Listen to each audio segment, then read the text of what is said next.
नमस्कार। खास कार्यक्रम देश देशांतर में आपका स्वागत है। मैं हूं आरफा खानम शेरवानी। एक ऐसा देश जहां बाल मजदूरी पर काम करने के लिए कैलाश सत्यार्थी को नोबेल पुरस्कार मिला, वहां अभी भी 1 करोड़ से ज्यादा बच्चे बाल मजदूर हैं। केंद्र सरकार अब संसद के इसी सत्र में बाल श्रम उन्मूलन और अधिनियम कानून 1986 में संशोधन प्रस्ताव लाना चाहती है। इसके लिए सभी राज्यों की सहमति भी ली जा रही है।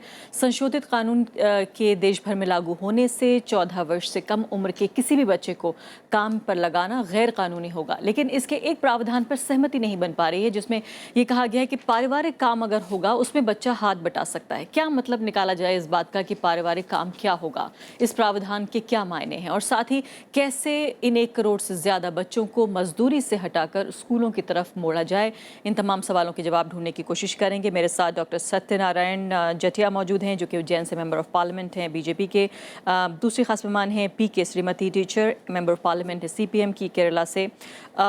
इनाक्षी गांगुली मेरे साथ मौजूद हैं, चाइल्ड राइट्स पे काम करती हैं, और साथ ही अन्विति चतुर्वेदी हैं, एनालिस्ट हैं पीआरएस के साथ। सभी मेहमानों का बहुत बहुत स्वागत है। इनाक्षी, आपके साथ ही अगर मैं शुरुआत करूं कि जो सरकार ने अभी फिलहाल जो कानून का आप शेप देख रही हैं, जो प्रावधान देख रही हैं, उनमें क्या वही बातें शामिल हैं जो अब तक बाल अधिकारों को उठा रहे जो एक्टिविस्ट हैं आप जैसे, वो उनको आगे बढ़ा रहे थे? धन्यवाद। सबसे बड़ा प्रॉब्लम है इस कानून में ये है, 2-3 चीज़ें इसमें जो थोड़ी सी चिंताजनक है। पहली बात तो ये है कि अच्छा है कि कानून का बदलाव हो रहा है, उसको हम वेलकम करते हैं। लेकिन अगर आप कानून में परिभाषा देखें परिवार का, तो अंग्रेज़ी में कहा गया है, family in relation to a child means his mother, father, brother, sister, father, sister, brother, mother, sister and brother. मतलब चाचा, मामा, भाई, बहन सब इसमें शामिल हैं। तो पहली बात तो अगर हम हिंदुस्तान में किसी भी परिवार को देखें तो गांव में भी मामा, चाचा, ताऊ माना जाता है। तो किसको आप पकड़ेंगे और किसको कहेंगे कि ये परिवार नहीं है? पहली बात तो वो। दूसरा, अगर आप देखें फैमिली एंटरप्राइज का जो डेफिनेशन दिया गया है, उसमें लिखा है कि family enterprise means any work, profession, manufacture और business which is perform by members of the family with engagement with others persons. मतलब कि सिर्फ ये नहीं कि घर में काम हो सकता है, लेकिन घर में और लोगों के द्वारा काम कराया जाना को भी फैमिली एंटरप्राइज माना गया है।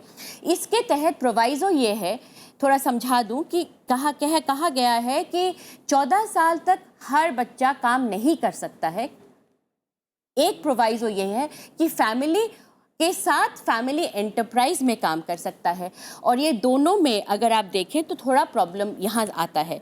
इसको अगर आप एक और जो लेबर लॉ की संशोधन हो रही है उसके साथ पढ़ेंगे तो और भी थोड़ा चिंता की विषय वो गंभीर हो जाता है। चलिए बहस को आगे बढ़ाते हैं। पहले ऐसा करते हैं कि बिंदुवार आते हैं, पॉइंट बाय पॉइंट, कि आखिर समस्याएं क्या हैं और क्या समाधान है, क्योंकि अभी हम बहस इसीलिए कर रहे हैं, बहुत महत्वपूर्ण चरण है इस वक्त जब हम बहस कर रहे हैं, क्योंकि अभी जो है वो फाइनल शेप नहीं लिया है, बल्कि अभी जो है वो लगातार सलाह लेने का काम चल रहा है, और राज्य क्या सोचते हैं इस पर भी बात हो रही है। जटिया जी, आप चूंकि राज्यसभा से आते हैं और बात हो रही है यहाँ के राज्यों की, क्या राय अब तक आपको मिल पाई है, और खासकर जो इनाक्षी गांगुली उठा रही हैं सवाल, बार बार कह रही हैं, खासकर इस पर तमाम जो कार्यकर्ता हैं उन्हें इस पर प्रॉब्लम हो रही है कि इसको कहीं ना कहीं इस कानून को डाइल्यूट किया जा रहा है पारिवारिक उस पर प्रावधान लाकर।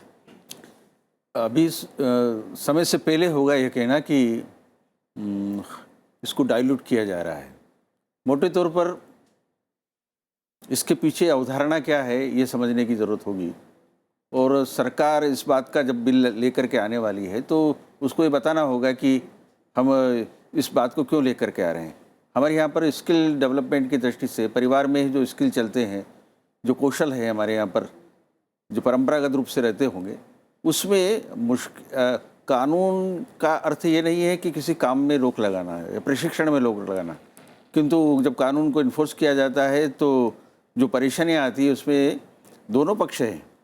उसका सदुपयोग हो सकता है, उसका दुरुपयोग हो सकता है, और दुरुपयोग होता रहा है ऐसा माना जाए तो फिर जिन घरों में बच्चे अपने घर के परिवार के कामों में मदद करते होंगे और उनको यदि बाल श्रम मान करके दिखाया गया तो उनके ऊपर कार्रवाई की जाती है। लेकिन कौशल के लिए आपको छोटे बच्चों को लगाने की क्या छोटे बच्चे नहीं, 14 साल की उम्र से ज़्यादा। हाँ।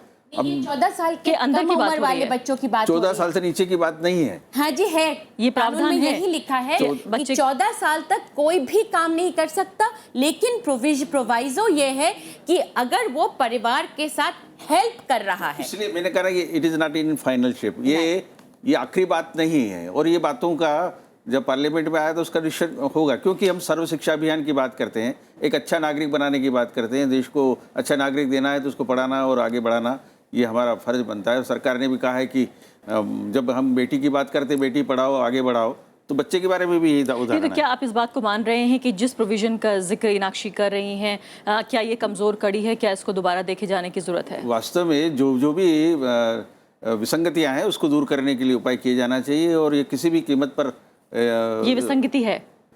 यदि विसंगतियां इस रूप में है, क्योंकि आपका क्या अभी विचार है? हमारे सामने आया नहीं बिल, तो उसका कौन से स्वरूप में वो आ रहा है, लेकिन प्रावधान तो इसके पब्लिक हो चुके हैं जो वो तो सरकार ठीक चाहती है। वो, पर उसको हम ये कैसे मान लें कि यही बातें आ रही है, और उसमें जो संशोधन दिए गए हैं, जब तक बिल का शक्ल हमारे सामने आता नहीं तब तक हम इस बात में अंतिम रूप से कुछ कह नहीं सकते। हाँ, किंतु मैं ये मानूंगा कि 14 वर्ष से कम बच्चों को ऐसे कामों में जो कि खतरनाक भी है और जो पारिवारिक दृष्टि से जरूरी भी हो, परंतु उनको शिक्षा का पहली प्राथमिकता देना चाहिए, और यदि ये बातें होती है तो जरूर इन सारी बातों का कॉग्निजेंस लिया चलिए जाएगा। वापस आती हूँ। अन्विति, आपका क्या विचार है इस पर? जिस तरह से बहस हो रही है अभी, संसद के सत्र में ही इसको इंट्रोड्यूस करने की बात हो रही है, आप क्या समझती हैं कि खासकर एक प्रोविजन पर जिस पर कि कार्यकर्ताओं को विरोध है, आपका क्या मानना है? मैं पहले थोड़ा विस्तार में बात करना चाहूँगी कि अभी का कानून क्या है और उसमें क्या बदलाव बिल्कुल लाए जा रहे हैं। पहली चीज़ ये है कि अभी का जो कानून है वो 1986 का कानून है, जो कि चाइल्ड लेबर को प्रोहिबिट करता है, बैन करता है। मगर कानून को जब पढ़ें तो ये समझ में आता है कि ये कुछ इंडस्ट्रीज़ में, जो कि हज़ार्डस इंडस्ट्रीज़ हैं, उसमें चाइल्ड लेबर को प्रोहिबिट करता है। तो अभी का जो बिल आया है पार्लियामेंट में, 2012 में ये बिल इंट्रोड्यूस हुआ था, और ये बिल चाहता है कि जो है 14 साल के कम जितने बच्चे हैं उनको बस हज़ार्डस इंडस्ट्री में ना रोका जाए काम करने से, बल्कि हर इंडस्ट्री से में रोका जाए। तो पहला ये बदलाव हो गया। दूसरा बदलाव ये है कि अभी का जो कानून है 1986 का, वो 14 से 18 साल के बच्चों के बारे में एकदम बात नहीं करता है। तो जो 2012 का जो बिल आया है, जो अभी चर्चा में है, वो ये कहता है कि हम 14 से 18 साल के बच्चों को भी हम लोग उनके बारे में भी चर्चा करेंगे, और उनका एम्प्लॉयमेंट हज़ार्डस इंडस्ट्री में मना होगा। तो 14 साल के कम बच्चों का एम्प्लॉयमेंट हर इंडस्ट्री में मना है, और 14 से 18 साल के बच्चों का हज़ार्डस इंडस्ट्री में एम्प्लॉयमेंट मना है। इसके अलावा कुछ और भी बदलाव है, जैसे कि पेनल्टीज को जो है, अगर जो कानून का उल्लंघन करते हैं उनके लिए जो पेनल्टीज लागू होती हैं उनको बढ़ाया जा रहा है बिल के अंदर। तो ये कुछ बदलाव लाए जा रहे हैं। इनमें कुछ चीज़ें सोचने की भी हैं। एक चीज़ जो सोचने की है वो ये है कि हम ये तो बोल रहे हैं कि करीबन 2011 के सेंसस के मुताबिक करीबन 40 लाख बच्चे ऐसे हैं जो कि चाइल्ड लेबर में हैं अभी।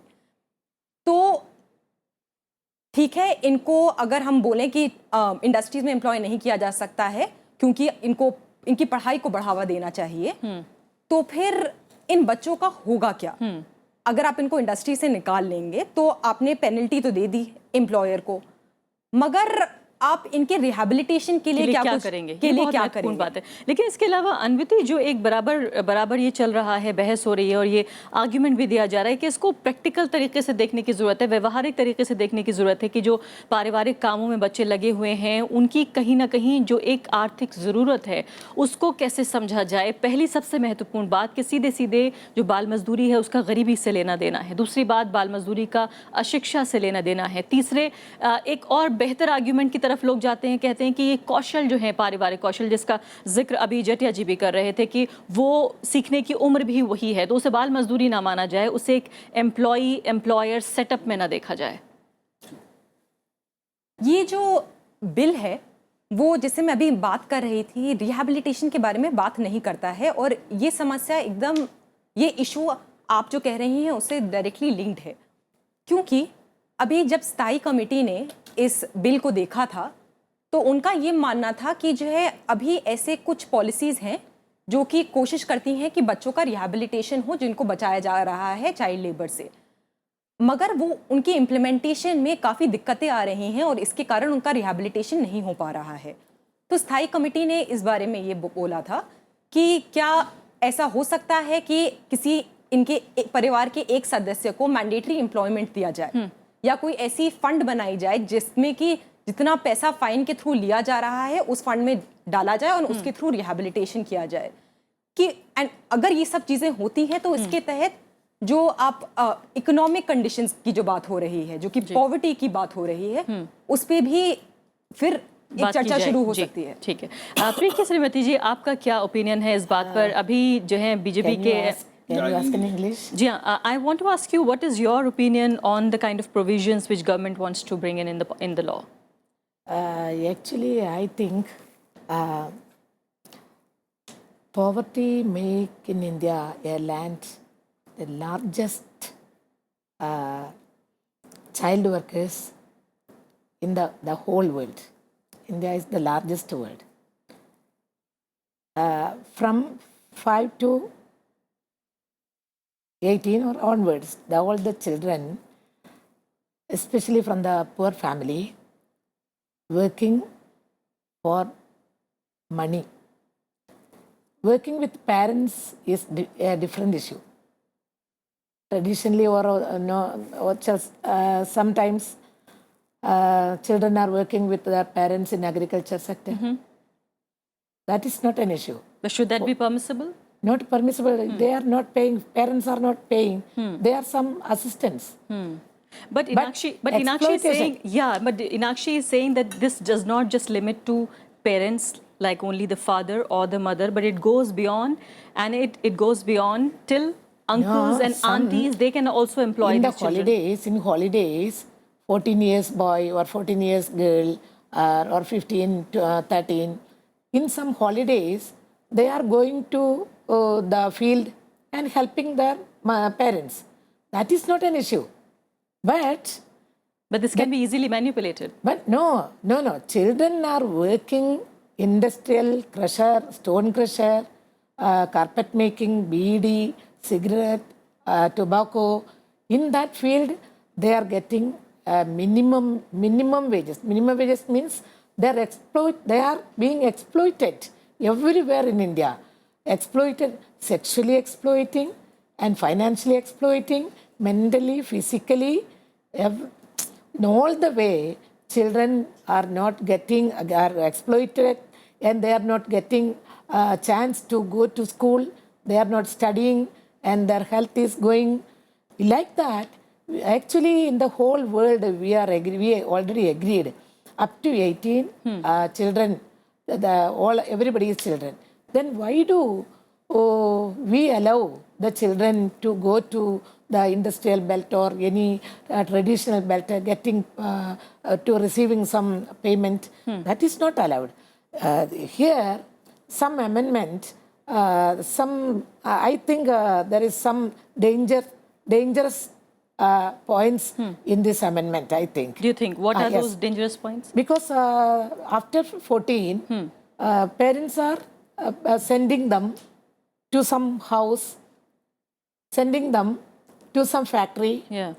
Then it is not allowed. That will not, never we can allow that. No, things. but the point of contention is that when the child is under 14, then he or she is allowed to work in a family setup where uncles and aunts can employ this child, even if in a sort of informal manner, when there is no employee and employer setup. But do you think this is something we should be going ahead with?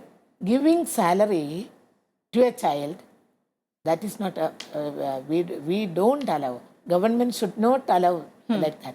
But legislation is there, law is there. What is happening in our country? Child rights protection is there. Then But is the government going in the right direction? What is your and your party's point of view? my point is we want the children, send them study up to 18. Don't send them to job. Okay. Don't send them to labor. Don't send them any work. All right. But I'll come back only to you. one point. Perhaps some parents are working in the field and the girl or boy They is should going assist. there, Okay. going there, but not the assistant. They are getting some food alright like that. Inakshi Ganguly, कई बार ये भी कहा गया है कि ये मामला दरअसल बड़ा जटिल है जिसको कानूनों से डील कर पाना शायद मुश्किल होगा। जिस तरह से अभी कह रही हैं पीके श्रीमती भी कि क्या अगर एक बच्चा अपने माँ बाप की मदद करना चाहता है और अगर वो 14 साल में 1 महीना कम है तो क्या उस पर कानून लगाया जाएगा, और ख़ासकर इस जो प्रावधान है उसमें डिस्ट्रिक्ट मजिस्ट्रेट को जो है वो डायरेक्ट इंचार्ज बनाया जा रहा है। क्या आपको लगता है कि ये ठीक होगा? बच्चे अपने माँ बाप को मदद करेंगे, ये तो हकीकत है। उसको कानून में लाने की ज़रूरत तो बिल्कुल नहीं है। उसको कानून में क्यों लाके उसको लीगलाइज करके उसको लूप होल दिया जा रहा है हमें, क्योंकि ये लूप होल 1986 के कानून में भी था और उसमें हमने देखा है कि बहुत सारे बच्चे इस लूप होल को इस्तेमाल करते हुए लोगों ने उनसे काम कराया और हैज़र्डस ऑक्यूपेशंस में काम कराया। और किसको हैज़र्डस मानेंगे हम? आज के तारीख में आप कह सकते हैं कि बीड़ी हैज़र्डस है। आपको पता है कि कितने लाखों बच्चे बाल हेयर इंडस्ट्री है, हम जो बाल काटते हैं उसको साफ करते हैं। कितने बच्चे ऐसे हैं जो ई वेस्ट पे काम करते हैं। तो क्या हैज़र्डस है, वो तो बढ़ता जाएगा। लेकिन मुझे थोड़ा आप मौका दीजिए थोड़ा समझाने के लिए, क्योंकि ये जटिल समस्या है। पहली बात तो मैंने आपको बोला कि फैमिली एंटरप्राइज का जो डेफिनेशन है वो थोड़ा ढीला है, फैमिली का डेफिनेशन वो भी ढीला है। तीसरा आप उसको देखना होगा, एक अमेंडमेंट आ रहा है जातिया जी, आपको पता होगा शायद, small factories regulation and employment of conditions and services act. वो नया कानून बन रहा है जिसमें 40 लोग अगर काम करेंगे तो वो स्मॉल फैक्ट्रीज में आएगा और उसमें चाइल्ड लेबर लॉ को एग्जेम्प्ट कर दिया गया है जिन कानूनों। तो इसका मतलब है कि अगर फैमिली एंटरप्राइज में 40 लोग हैं तो वो चाइल्ड लेबर लॉ उस पर लागू नहीं होगा। तो ऐसे जब एक कानून को अकेले मत देखिए, एक कानून को उस रूप में देखिए, सारे लेबर लॉज के तहत देखिए, हमारी सामाजिक जो सोच है बाल मजदूरी को लेकर उसके तहत भी देखना बहुत ज़रूरी है। क्योंकि हमारे देश में और हमारे समाज में ये माना जाता है कि अगर हम बच्चे को से काम करा रहे हैं तो हम उनको मदद कर रहे हैं। बिल्कुल, हम ये सोच है उसको हमको जब तक हम वो नहीं तोड़ेंगे तो वो कानून में रिफ्लेक्ट होगा, क्योंकि हमने नॉर्मलाइज कर दिया है। हमें कोई शर्म नहीं है ये कहने में कि हमारे बच्चे काम करते हैं। और एक और छोटी सी बात है कि आप ये भी देख लीजिएगा, जो आर्टिस्ट का डेफिनेशन है, ये भी मैं सवाल पूछना चाहती थी, बहुत महत्वपूर्ण सवाल है ये, वो इसको भी बहुत सवाल है। आर्टिस्ट का जो प्रोटेक्शन है वो सिर्फ यहाँ तक एक्टर, सिंगर, स्पोर्ट्स पर्सन तक लिमिटेड है। जो हमारे इतने सारे बच्चे जो रोड पे एक्रोबैटिक करते हैं, हम उनको गाना गवाते हैं, रात भर बच्चे आपको राजस्थानी बच्चे होटलों में गाना गाते हुए मिलेंगे, वो भी तो आर्टिस्ट हैं। तो वो तो आर्टिस्ट के परिचय। इसमें जो एक क्लास बायस है इस आर्टिस्ट की डेफिनेशन में, उसको समझिए और ये पूरे को परिप्रेक्ष्य में देखिए हमारे आज के कास्ट के संदर्भ में। क्योंकि फैमिली एंटरप्राइज, मैडम एक minute, family enterprise caste based enterprise है। बिल्कुल ठीक कह रही हैं डॉक्टर जटिया। आपको लगता है कि सरकार को थोड़ा सा और बारीकी से देखने की ज़रूरत है, ज़्यादा डिटेल में जाने की ज़रूरत है, और कहीं ना कहीं ऊपरी सतह पर अभी चर्चा हो रही है और बहुत ही ऐतिहासिक मोड़ पर हैं हम, जबकि एक पुराने कानून को लगभग 25 साल से ज़्यादा गुजर जाने के बाद अब बदलने की कोशिश हो रही है। एक ऐसा देश जहां 1 करोड़ से ज्यादा बाल मजदूर हैं, पूरी दुनिया की जो आबादी है बाल मजदूरों की उसका 1/4 जो है वो बनता है यहाँ पर। उस सब के बावजूद आपको लगता है कि कहीं ना कहीं जो समझ होनी चाहिए वो है क्या?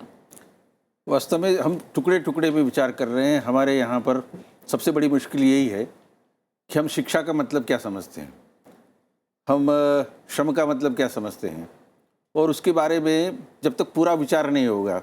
पढ़ाई के बारे में ये माना जाता है कि उसने BA पास कर लिया है, डिग्री हो गई है, डिग्री हो गई तो उसका क्या हुआ, उससे उसको रोज़गार मिलने वाला है कि नहीं।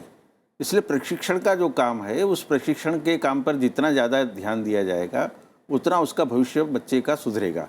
अब ये है कि इस कानून की जो विसंगतियाँ हैं उसमें यह है कि कानून को लागू करने के लिए जो उस पर सुपरविजन होता है, पर्यवेक्षण होता है, वो पर्यवेक्षण करने वाले लोग उसका दुरुपयोग न कर ले, उस बात को लागू करने की दृष्टि से, उससे उसको सुरक्षा देने की दृष्टि से कि जो परिवार में कोई काम कर रहा है और यदि उसके पीछे उसका इंटेंशन यदि उसको उस काम को रोकना है, परिवार को उस काम से उसके ऊपर दबाव लाना है, तो निश्चित रूप से वो कुछ भी कर सकता है। घर में बच्चे यदि अपने माँ बाप को या माँ अपना खाना बना रही है, उस वक्त बच्चों को कहा कि जरा सब्जी ला करके धो के देना।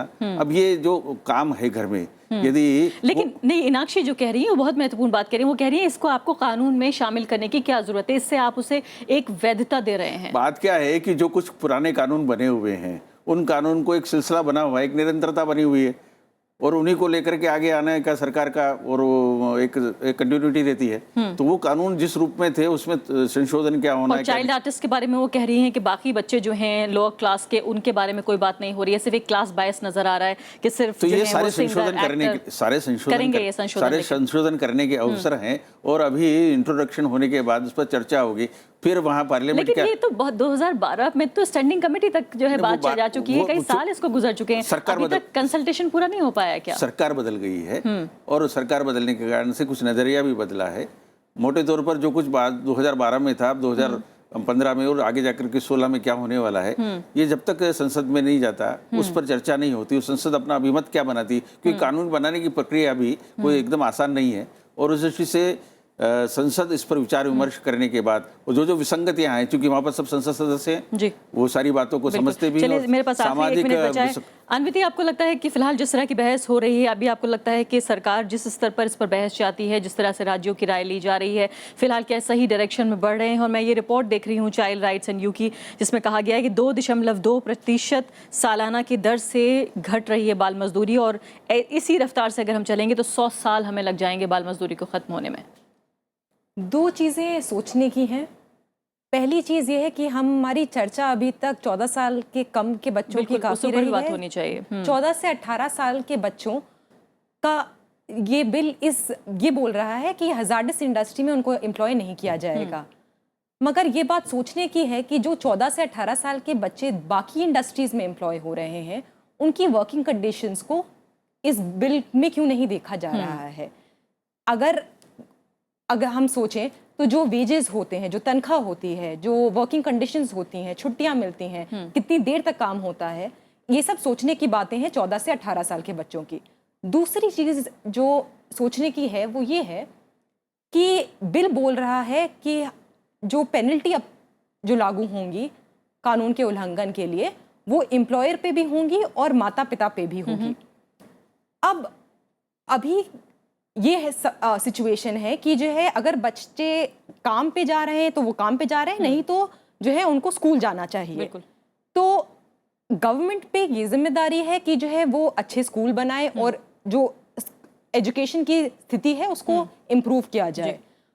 अब हमारा जो राइट टू एजुकेशन एक्ट है वो स्कूल बनाने की तो बात करता है, किताबें और पुस्तकें देने की तो बात करता है, बट ये बात नहीं करता कि आखिर स्कूल में पढ़ाई कैसी हो रही क्या है, होनी चाहिए। बिल्कुल, लर्निंग चलिए, बहुत बहुत शुक्रिया अनविति। समय मेरे पास समाप्त हो चुका है। मैं चाहती थी कि पीके श्रीमती भी कुछ बोलें, लेकिन फिलहाल समय मेरे पास बिल्कुल समाप्त हो चुका है। तो साफ तौर पर कहीं ना कहीं बाल मजदूरी का रिश्ता जो है इस बहस से जो भर कर बात आ रही है, वो सीधे तौर पर गरीबी से, शिक्षा से और जितनी जो आर्थिक और सामाजिक संरचनाएं हैं देश की, उससे जुड़ी हुई हैं। लेकिन बहस में जो कुछ खास बिंदु उभर कर आए हैं, उम्मीद की जा सकती है कि सरकार इस पर ज़रूर ध्यान देगी, क्योंकि कहीं ना कहीं अभी ये बिल अपनी उस स्टेज में है जहाँ पर संशोधन लाना भी लाया जा सकता है, संभव है संशोधन लाया जाना। सभी मेहमानों का बहुत बहुत शुक्रिया।